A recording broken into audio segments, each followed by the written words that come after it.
I would like to introduce you today's guest that we have. And to be honest, he has already become popular among the Ukrainian documentary filmmaker circles because there has been a lot of reactions on his film Newtopia, still available at docuspace.org. From the filmmakers, from the audience, I have seen at least 7 posts mentioning Newtopia in my line, in my feed on Facebook. I can imagine what is happening in other feeds. But please welcome the director of the film Newtopia, that is on our competition program, Docu World, Aman Paksa. Thank you. Odin, hi. Hi. It's a pleasure to have you here once again. This is going to be already the second time that you're joining our online studio from your home office in Trondheim. So thank you very much for making a connection between Ukraine and Norway. So Odin, I will start with the most general question for our final day. So how does it feel to be a part of an online festival? Well, I'm great, actually. It's I'm excited to talk to you guys and share more inside information about my film. It's a great opportunity, and I'd like to thank you for having me. I'm looking forward to this conversation. We're looking forward to that too, because your film has already, from the very first people who have seen it at DocuSpace.org, it has already generated a lot of interesting ideas and a lot of interesting discussions. Yep. To start with, that you have been making the film for quite a long period of time, and it wasn't only your filmmaking experience, but maybe that has been even more of a personal experience. You lived through the life that you have shown the audience. How did it feel like for you to be working on this project for such a long period of time? And how did it feel for you being, a person and being a filmmaker? Because we can even see these doubts that you have and those stepping outs of the role being a person and being a director, being a person who lives through the experience and trying to think of what is going to make it into your film all the time in the film, especially at the very beginning of it. So how did it feel for you, living through the experience and making a film? Wow. It's been such a ride, it's been like high ups and high or lows. So it's really been this roller coaster trip, and but in the end now, as I see the film myself, I have started to appreciate the film myself, actually, and I'm really happy that the main character in the film also appreciates the film, and I can see that he is proud of it, and that means a lot to me. So in the end, I feel really happy about it. But even though this is a film, and for me, it's more than a film, because it's my life project. It's how I have lived my life, and I will always keep in touch with the people in the film. And it's like my soul is half Indonesian, right? I'm going to Indonesia every year, and now I'm just wondering when I can go there again. I also wanted to ask, because from the very beginning of the film, as we follow, if I may say, your character and your protagonist, Aman Paksa, we're basically we still see it from the point of view of the Western person. We all have our assumptions of what the life in the jungle is. And I just wanted to ask you, because we see that in the film, in the moments when you're, for example, noticing that there's a hell lot of plastic is being used in the jungle, even though they're still preserved their connection with nature. But there are some things that are really slightly disappointing from this picture of, paradise-like unity with nature. You have been working there, you have lived there at your first journey, as far as we understand then from the film, for more than 2 years. Were there just moments when you just wanted to let it all go, when you felt that you're too, your impact is too much for this community, or you were really disappointed with what you see from the directorial point of view, not depicturing this paradise of nature? Were there moments when you wanted to let go and when you wanted to come back to normal life? Yeah, for sure. I had several moments where I was considering to just leave everything behind and just go. But then again, like I said, I also realized that it's not really what I was doing there that impacted them in a deep way, because what's really impacting them is the people around them, other Indonesians, and also multinational companies trying to get their forest. Indonesia is huge on palm oil plantations. Luckily, in Mentawai, in this area, it hasn't happened yet. But so these things are the real impacts on these people, and I realized that I can be a source for information, and I think my presence there has also made them even more proud of their own culture and their way of life, because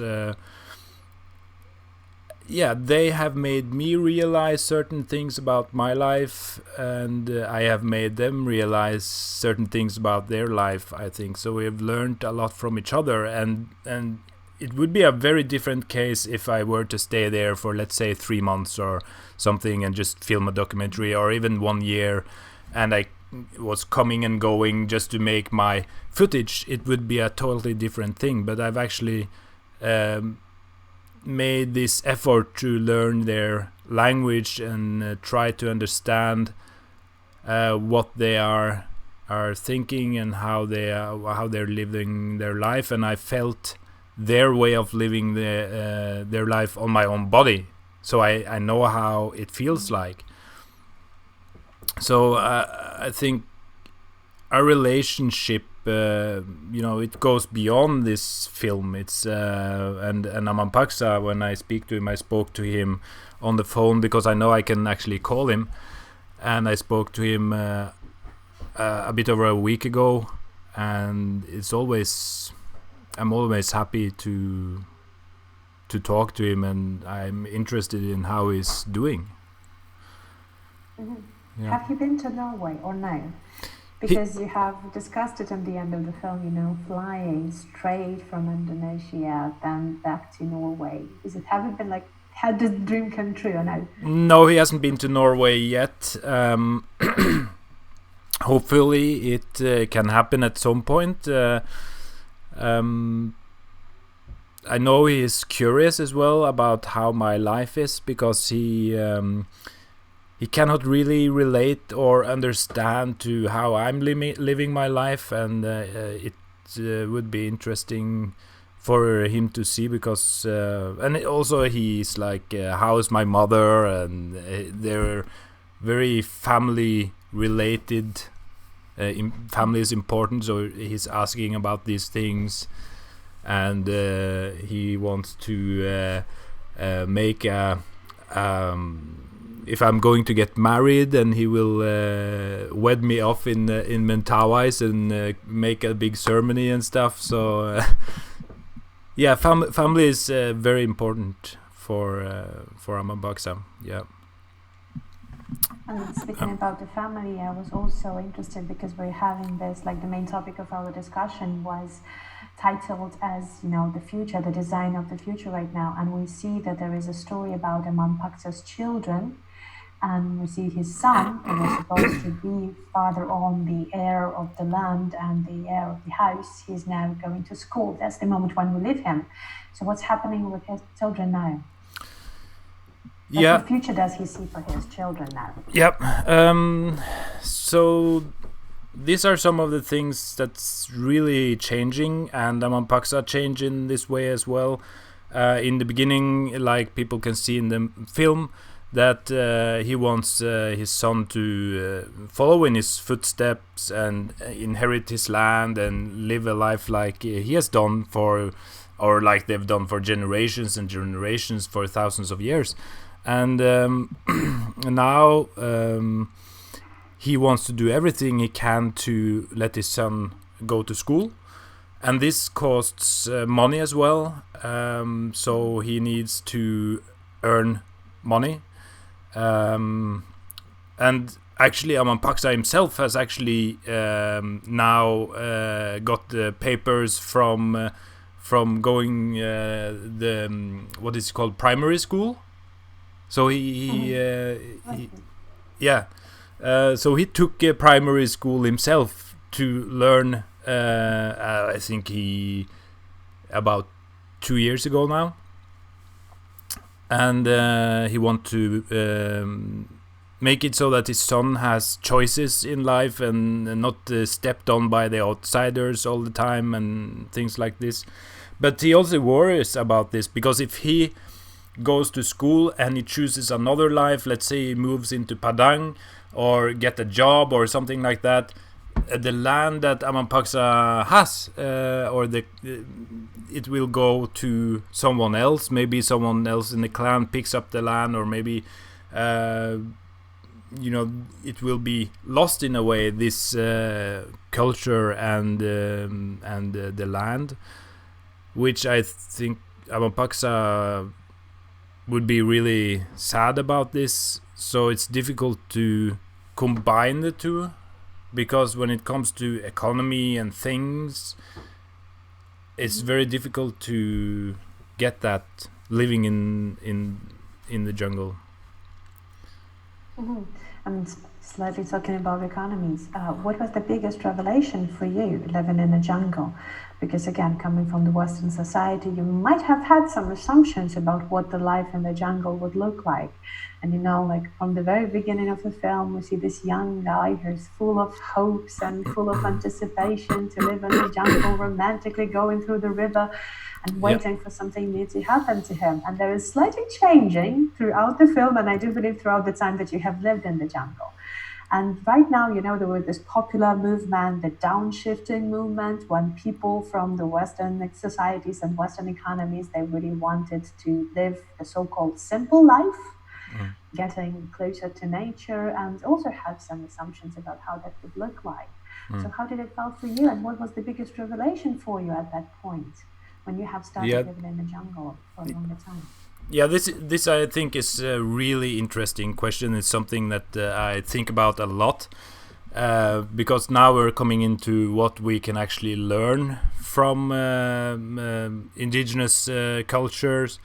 One of the biggest revelations I had was when they were making their sagu palm tree into edible food. And when I asked them how many days this process were taking to grate up one big palm tree, so we were working with this for about 10 days, and this the amount of food, storageable food, that we got from that was lasting for about a year for the whole family, including big parties for the whole clan. So that's pretty good economy. Working 10 days and you have your main food source ready for about a year, right? That's really good economy. And when it comes to how much they were working in Mentawai, I would say, and now we're talking what we would label as labor. I mean, we got to do something, and if you define it as work or whatever, but this I'm talking about labor, and they were doing this for about 3 hours a day in an average, I would say. So they have a lot of free time, and then after 3 hours a day they have done all their chores to keep up the society. And this I also think is really impressive. And let's say if let's talk a little bit about how their economy is working, because they do have an elaborate system, economic system. It's not based on money. So what is the assets they're having? It's their livestock and the land and trees and natural materials. Maybe they are making baskets from lianas or stuff like this, and canoes, houses, and such. So they also have really good houses and good transports. They have all these infrastructures. But what I was going to say was that let's say if Aman Paksa wants to build a house, and he takes in some clan members to help him, and he pays them with livestock and maybe coconut trees or something like this, and of course then his livestock go down, and but he gets a house. So the time for him to actually come up to the original level with his livestock takes a much shorter time than it takes for instance, people in Norway to pay off their house mortgage. Mhm. Yeah.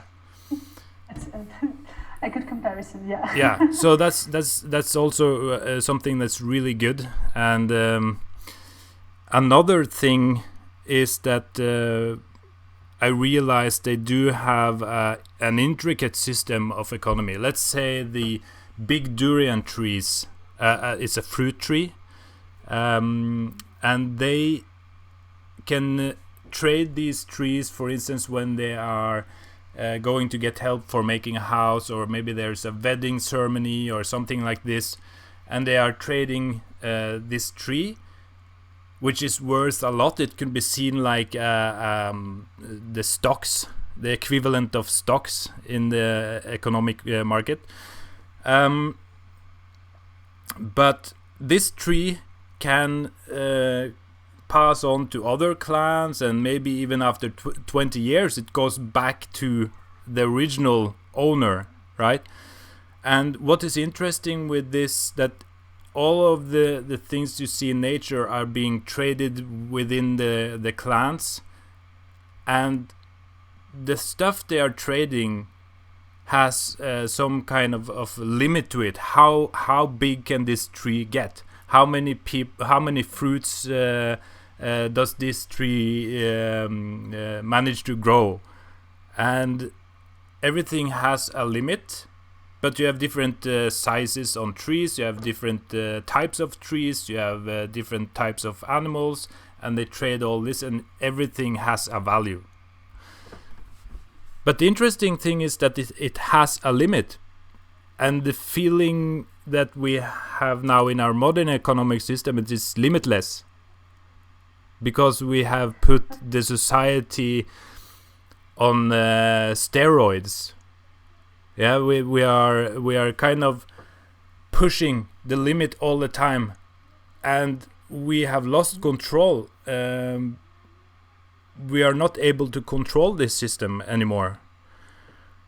And I think if we have something to learn, we can try to implement some of the principles they are having in their economy, that we need a healthy limit to our economy, and also the way they are producing things, because they are also forming the landscape and growing things, and it's permaculture like lifestyle, because they are partial hunter-gatherers. So they are growing some stuff as well, but they are also hunting and things like this. But they are working with nature, and not trying to manipulate nature in a way that it gets destroyed.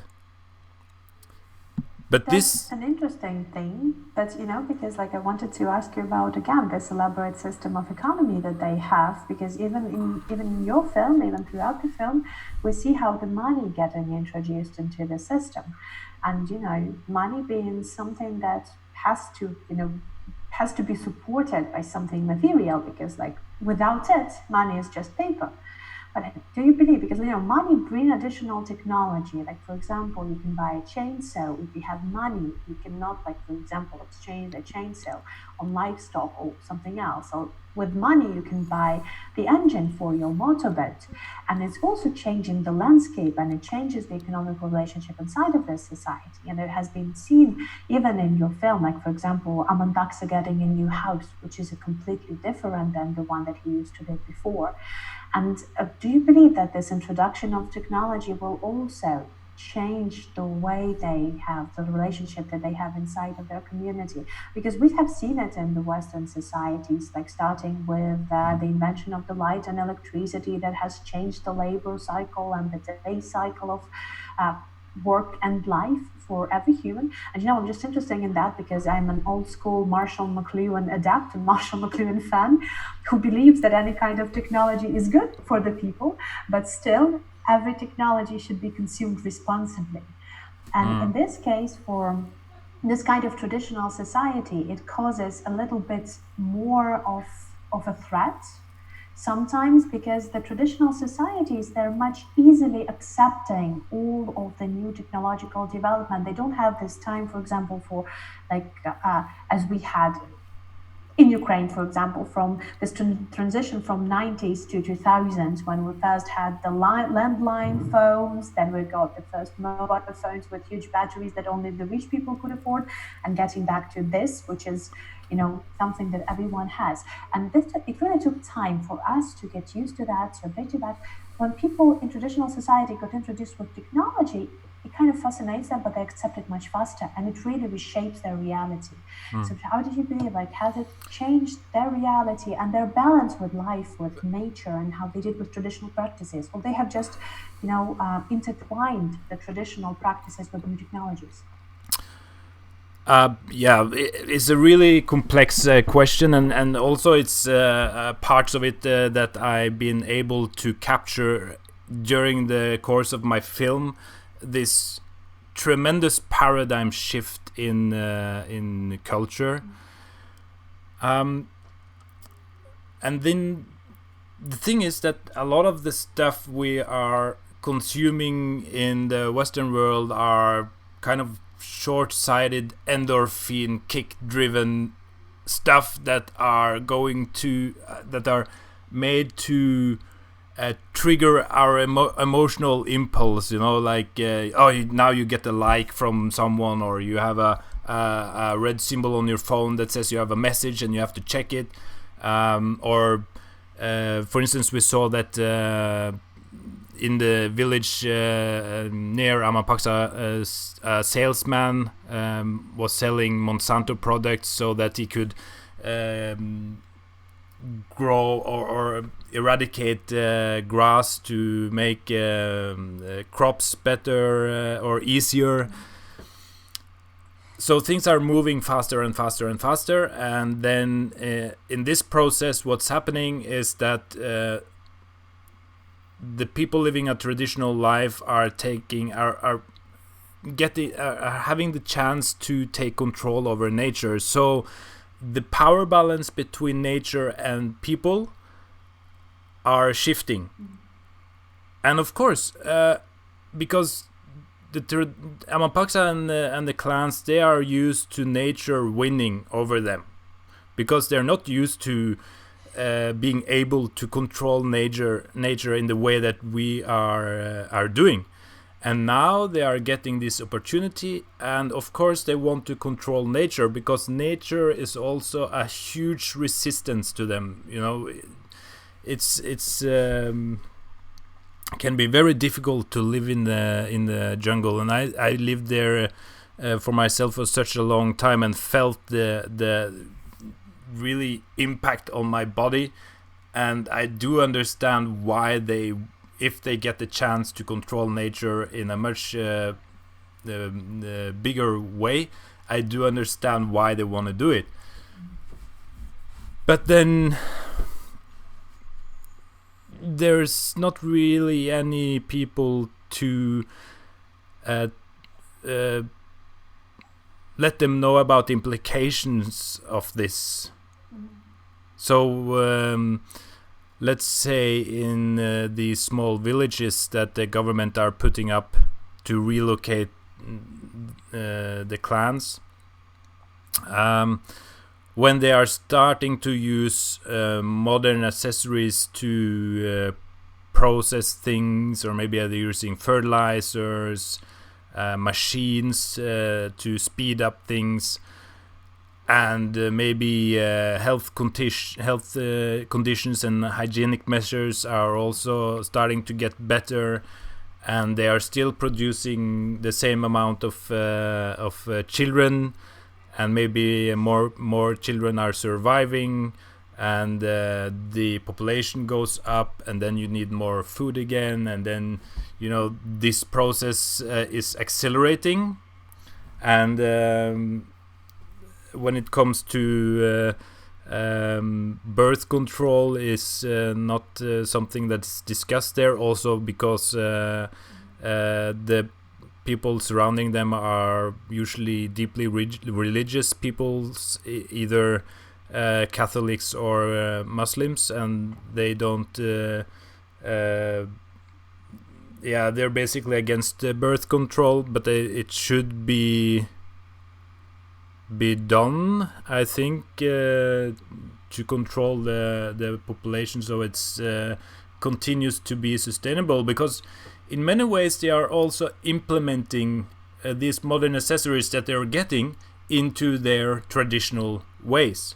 So now, instead of grating up a big sago palm tree with these old tools, they are using, for instance, a cheap Chinese motor to do it for them.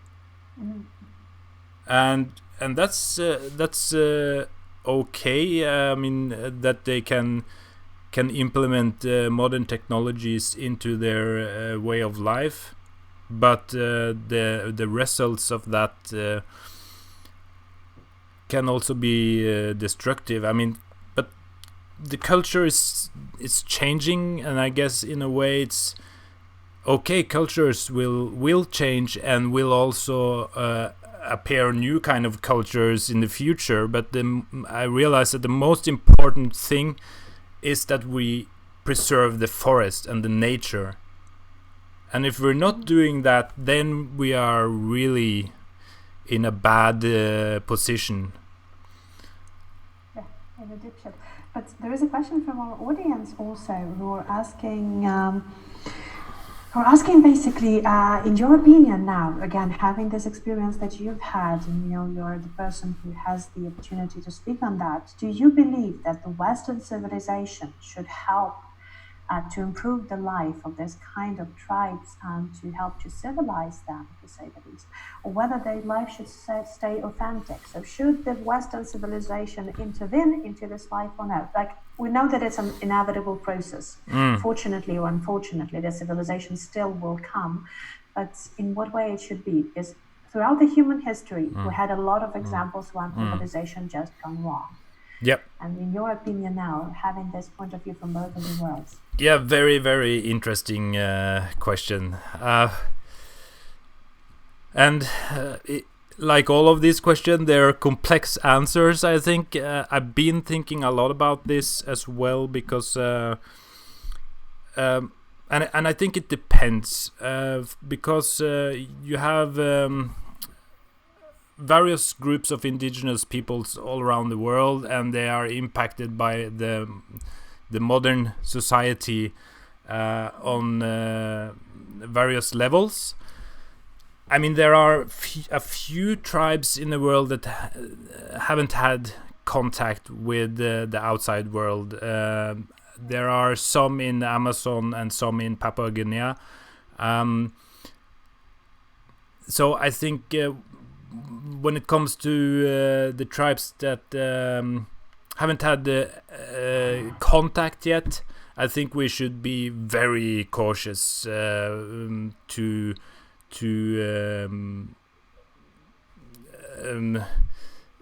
contact them unless we have managed to control our own systems, because we are not. Because what are we presenting to indigenous peoples? I mean, usually it ends up in exploitation, cutting their forest, mining, palm oil plantations, or basically things that are not really going to move them forward. But if we manage to implement and teach them systems from the modern world that are possible to implement and work and adapt with their environment, I think it could be a good thing. If we are aligned with our sciences, with our things that we have been studying and figured out, because as of now, what we are presenting to them is not even aligned with our own science, with the best science that we've figured out. It's just something we present to them because we want to earn money. So it's an economy for not for people, but an economy for money. So if we are still having this attitude, I think we should stay away. But in the case of the people I've been staying with, they have been slowly affected by the society surrounding them. A lot of people from the other parts of Indonesia are moving to this island to search for a better life, buy land from the Mentawais and try to start trading with them.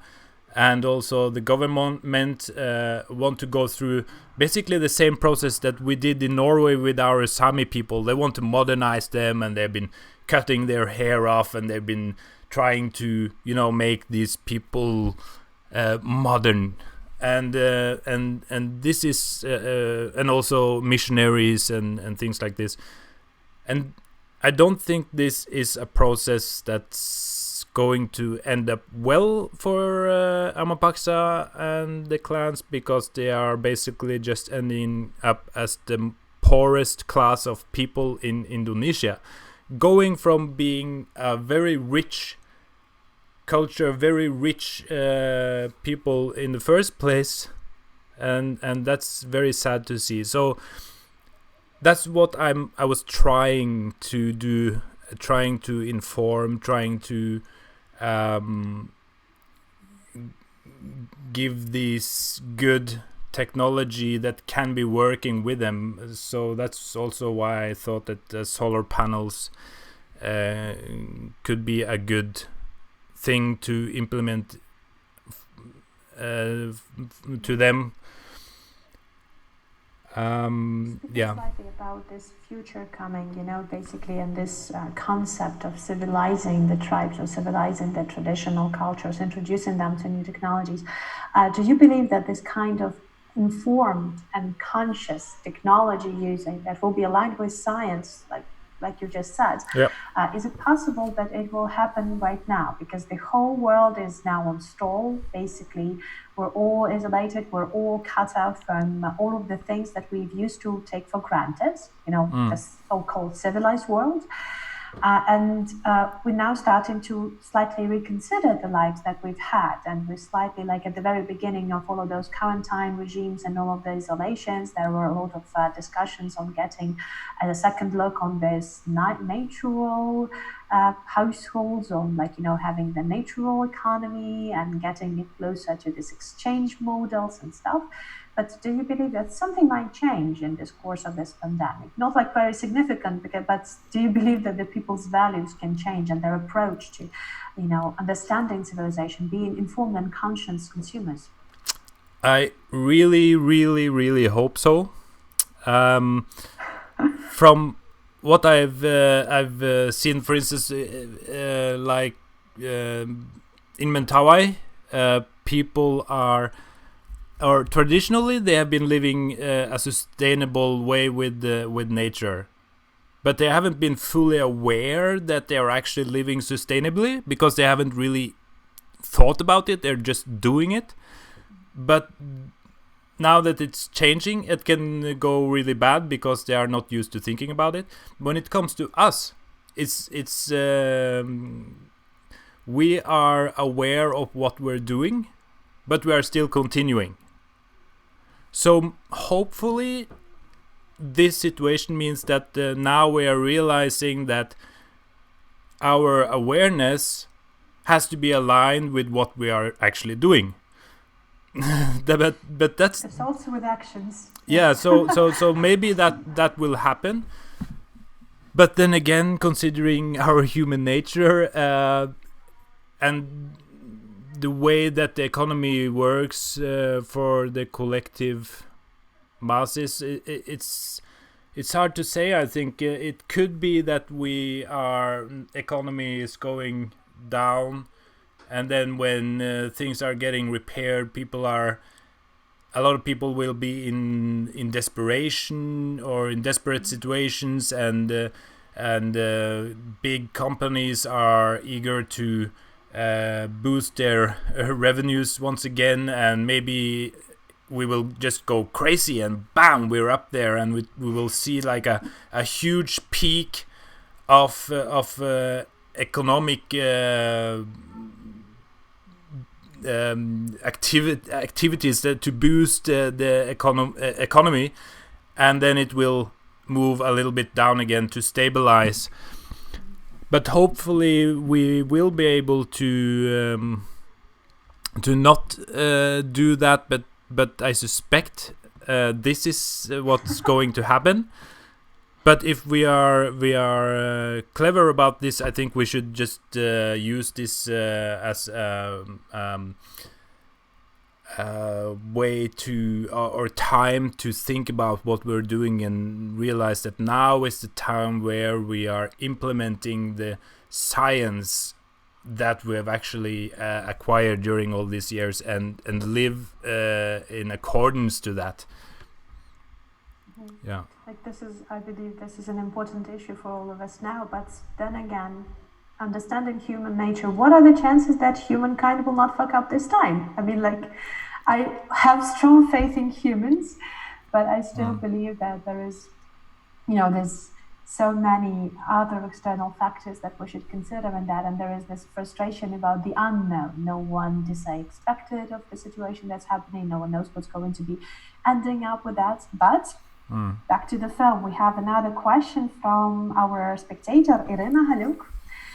She first of all just wanted to compliment the documentary, because the documentary impressed her really. Like, she has been thinking about it for the whole week, and it's like still in her head. Wow. And she's really grateful for you for sharing these experiences and raising all of those important questions in the documentary.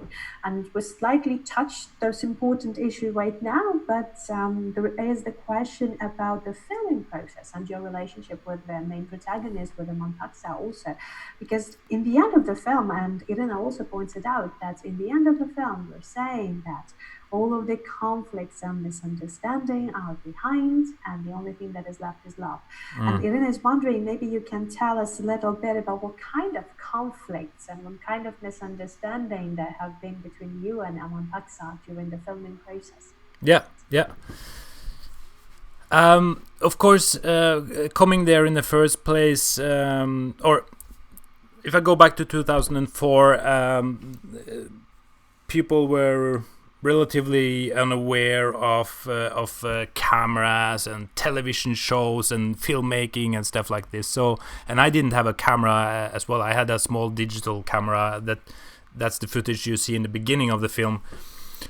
And then when I came back about 4 years after, there had been like a boom in television companies coming to the island, doing their stuff, and commanding the people around and bringing big kineflows and making beautiful footage and telling them to remove all possessions that they had acquired from the outside and make them look as primitive as possible and stuff like this.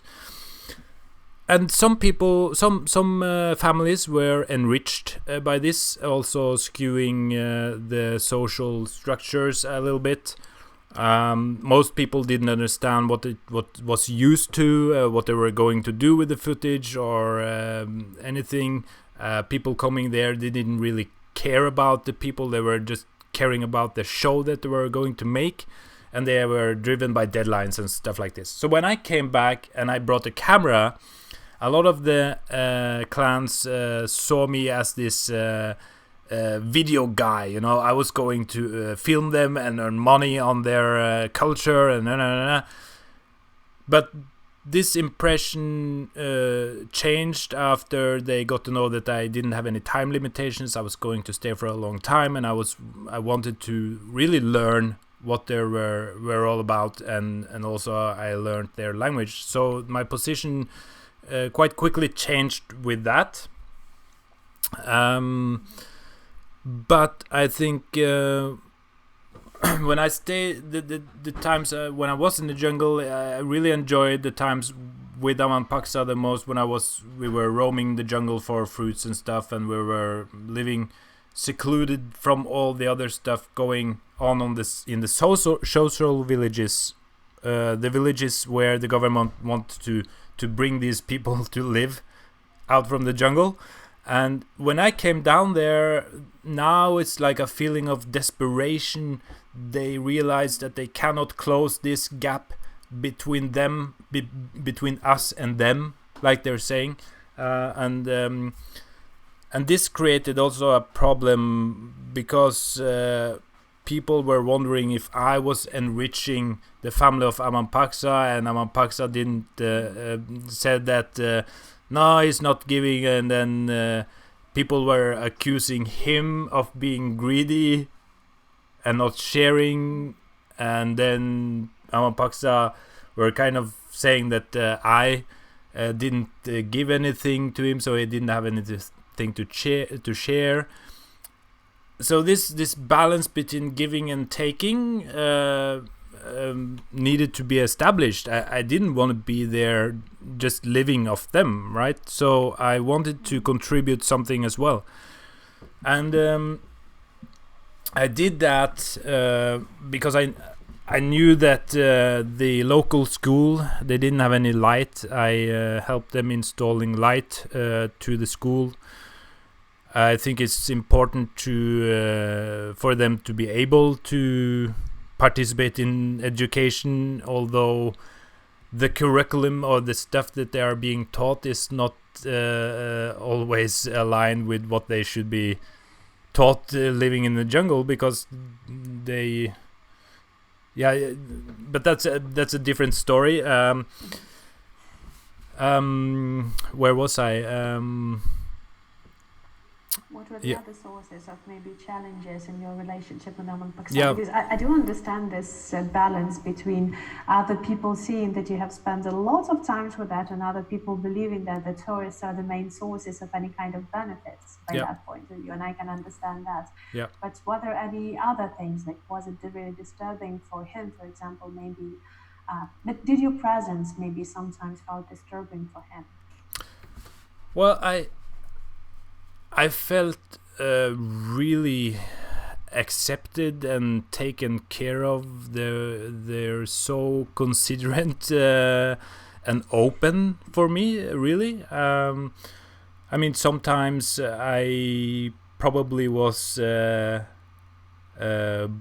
bothering, like I said what I was thinking, like if I thought they were rude, if they asked me things that or they wanted stuff and they just asked straight out, can you give me this, or and I would say if I thought it was rude. So I was honest. If I was angry, I became angry. And I think this is also a part of why I grew so close to them, because they realized that, okay, so I'm not pretending to satisfy them because I want something from them. Like if I was an anthropologist or a filmmaker, you would just okay, give them those cigarettes so they're keeping their mouths shut and I can continue my thing. You know, I would rather say say no if I felt like this is not appropriate. Yeah, because I didn't want to have this feeling that I was bribing them to just do what I wanted them to do. I just wanted them to continue their way of life that we're doing. So I wasn't really disturbing them, or I never said to them like, do this, stand here, oh you gotta shut your mouth because it's coming sound on my microphone and now I'm talking to this guy or filming this guy. No, I didn't do that, and I think this is how I could continue filming, because I had this honesty about it. And if my film turned to shit because of that, then yeah, so be it. Yeah, I didn't have any deadlines, so I didn't really care about that. And I think this is one of the things that made us close, and why Aman Paksa considers me his son, you know. Mm-hmm. And he refers to me as the brother of his children. So we have grown close together, and the film is a side aspect of that.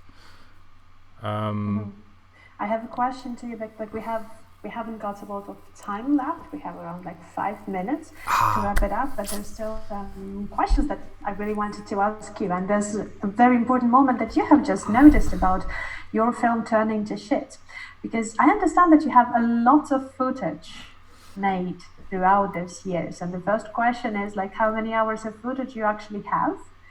How long did the editing process take you? And because like we remember you had some like assumptions, and I do believe that you had in the back of your mind some kind of creative idea how this film will look like when you went there in the first place. And there's definitely been a completely different person with a completely different story in mind when you got back and you had all of this footage, all of this material. And I do believe that from that person from the very first point, what you've had in the end would look like a shitty film, but you've managed to do the film that fascinates people and, you know, gets their attention. Like one of the spectators that said that she is fascinated by it for a week already. So how did you manage to do that? The editing process, how many hours of footage you have, and what did you felt when you understand that it's a completely different film than you've been hoping to make? We have too short time, but okay. So I had 4 minutes. Okay, about 400 hours of film. And I was logging and also editing a lot of this material in Mentawai with solar panels, and also in Padang later on I was editing it. So I sorted the material and made 2 rough cuts that I picked out situations and so that I would remember the story. And this went a totally different way than I was planning to in the first place. So I just ditched all my plans and let this journey just form itself while it was going on. And then the important aspects of that was not having any time restraints. So if something didn't go as I planned, or I saw a situation that, this situation can be nice and this can fit into something there, and then the outcome of that situation wasn't as I expected, or maybe we were interrupted, or maybe I had to wait another week before we were doing the same thing, you know. So I could sometimes sew together situations that were about the same thing, but they were being done on different times. And this is also nice because the environment we were in is not changing, and also they were basically wearing the same clothes. So very often I can combine footage from one kind of situation, but it's actually taking place on different time. And then when I came back to Norway, I started editing with a brilliant editor here in Trondheim. His name is Anders Teigen, and we were sitting day out, day in for about 4 months. We had a lot of interesting discussions, and of course he didn't understand what they were saying, so I had to translate all of the stuff. And the fact that I had these 2 rough cuts and sorted the material, it made the process easier for us, so that was important. And then we started trying to aligning the footage and the story together with the vision that I had formed during all these years. Wow. Another question also slightly connected to that. Should we expect for the second part of the film to come up? Because basically we have seen your intervention into jungle and we might expect Aman Paksa's intervention into Norway, and it would be quite interesting to see what he feels about it. Remember, in one of the moments of the film, the shot that you have left in the film, he says that he doesn't quite clearly understand the intentions, why you're doing what you're doing. And I do believe that it will be interesting to see his reactions and his feelings about a completely different system of life. So should we expect the part two? It could be part two. I'm like I said, I will always stay in touch with them, and I would like to talk about some other perspectives that I haven't covered in this film. So yeah, it could happen, and I'm open Could it for it. happen for your marriage? Because basically we have, I was serious when I said about the huge fan base that it has been established here in Ukraine. And I also have this, a lot of smaller and not to say that much connected to the film questions, but the fan base demands them to be asked. Yeah. But still again, there is also has been a question on Facebook asking you whether you would like to turn to the fiction cinema or you still would like to stick to documentary filmmaking, or basically what is your further plan for your creative life? Well, actually, the original idea that I had when I was starting Newtopia, I wanted to make a split release with a book and a film. So I'm thinking about writing, but I also have some film projects that I'm planning now. I have another documentary as well. I will probably stay within the documentary filmmaking, but when it comes to writing, I will probably move more into to fiction. But I think so. It's going to be a fiction story based on your experience in Indonesia. I hope so, because there are so many different truths and so many complexities that cannot be talked about or shown with a film.